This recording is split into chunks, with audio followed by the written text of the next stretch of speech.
friends, this is Isna Rafat Khan, one of the Biomentor Commando.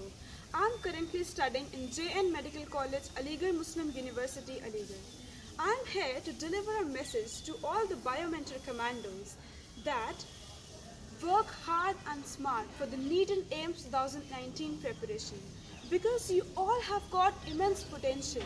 You all have got immense potential to secure a government medical seat with the topmost rank in India. See, try to realize the analytical and the memorizing power of your brain. You all have got immense potential. And please try to concise the study matter which you are studying for the quick revision before the examination.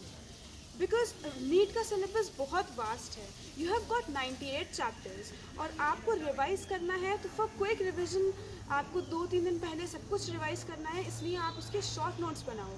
See, I'm here sharing my strategy. If you like it, you can follow it. Otherwise, you can plan your own strategy according to the organization of your brain. Like in physics में मैंने formula charts बनाए थे. तो it took around 6 chart papers. उसमें मैंने सारे formulas और standard results derivation के लिख लिए थे. उसके बाद जब मैं सुबह उठती थी उसको एक बार सारा रीड करती थी. रीड करने के बाद उसको बिना देखे एक बार अपनी कॉपी में लिखने की कोशिश करती थी ताकि मुझे सब कुछ याद हो जाए. एट दी एंड ऐसा होता था कि पूरी फिज़िक्स मेरी 2-3 घंटे में रिवाइज हो जाती थी. तो इसीलिए it was very helpful for the quick revision before test, before the examination. Okay. और ऐसे ही आपका केमिस्ट्री में first coming to the physical chemistry. Physical chemistry is actually the easiest part because you just have to memorize the formula and you will be able to do the questions. और जितने भी important conceptual questions हैं वो तो theory questions हैं, वो तो आपको याद ही रहते हैं जब आप practice करते हो after the completion of the chapter in your coaching. लेकिन जो फॉर्मूला है वही मेन चीज़ है, क्योंकि उससे सारे क्वेश्चंस बन जाएंगे अगर आप बाद में वो देख लोगे. उसके बाद फिर इनऑर्गेनिक केमिस्ट्री में एनसीईआरटी इज़ वेरी इंपॉर्टेंट. और इनऑर्गेनिक केमिस्ट्री में मैंने उसको 3 पार्ट्स में डिवाइड कर दिया था. एक रिएक्शंस था, एक structures in the whole inorganic chemistry, और एक थे इंपॉर्टेंट प्रॉपर्टीज़ तो वो थे जो आपके नोट्स में हाईलाइटेड पॉइंट्स थे, प्रॉपर्टीज़ थी, ये सब था. लेकिन स्ट्रक्चर्स बहुत ये था.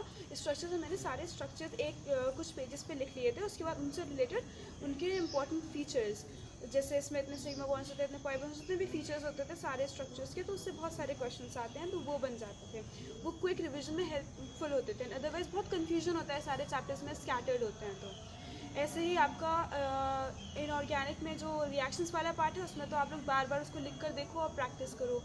और ऑर्गेनिक केमिस्ट्री में भी एक GOC1 है, उसमें तो आप जितना ज़्यादा प्रैक्टिस करोगे उतना ज़्यादा अच्छे से आप क्वेश्चन कर पाओगे. और जो रिएक्शन वाला पोर्शन है उसमें आप पहले मैकेनिज्म समझो and then practice the writing the reactions and practice the questions on that. Okay. और आपका बायो में आप जितने ज़्यादा टेस्ट दोगे उतना ज़्यादा जल्दी रिवीजन होगा, और revision is the only thing in bio. Okay.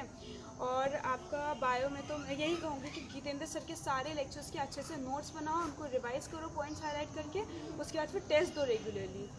और you are so lucky that you have got such a good mentor. Doctor Geetendra sir is very educated and talented mentor. उन्होंने सिर्फ बायो ही नहीं सिखाई है, उन्होंने लाइफ की बहुत सारी वैल्यूज़ सिखाई हैं. तो यू वेरी लकी इनफ आप ऐसे प्लेटफॉर्म पर हो. तो prepare well. Okay. All the best. Bye.